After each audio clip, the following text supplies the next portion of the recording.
ललितपुर ग्राम प्रधान संगठन द्वारा विभिन्न मांगों को लेकर जिलाधिकारी महोदय को ज्ञापन सौंपा गया। इस दौरान ग्राम प्रधान संगठन के जिला अध्यक्ष आशुतोष अनुपम चौबे जी एवं समस्त ग्राम प्रधान संगठन के सदस्य मौजूद रहे। आप लोग किस संघ से हैं और कहां पर आए हुए हैं और क्या समस्या लेकर आए हैं? आज जिले के सभी प्रधान राष्ट्रीय पंचायती राज ग्राम प्रधान संगठन ललितपुर के बैनर तले आज उत्तर प्रदेश के लोकप्रिय मुख्यमंत्री माननीय योगी आदित्यनाथ जी को ज्ञापन श्रीमान जिलाधिकारी महोदय के द्वारा हम लोगों ने दिया है। जो हम लोगों को कार्य करने में विभिन्न असुविधाएं हो रही हैं, कठिनाइयां हो रही हैं और विभिन्न प्रकार के जो दबाव हैं और कहना चाहिए कि शोषण हो रहा है, उसके क्रम में हम लोग अपने जिले के जिलाधिकारी महोदय को बताने आए हैं और जिले के समस्त प्रधान हैं, कुछ प्रधानों पर मुकदमे भी हुए हैं पुलिस के द्वारा,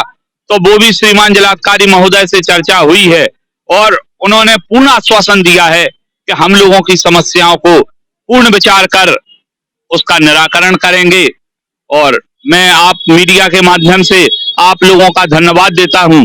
और आप लोगों से आग्रह करता हूं कि आप लोग हम लोगों की समस्याएं प्रमुखता से उठाएं, क्योंकि हम लोग गांव की वो कड़ी हैं जो ग्राम पंचायत से विकास करते हैं और इस समय जो उत्तर प्रदेश में सरकार है उसका मूल मंत्र गांव के विकास के द्वारा ही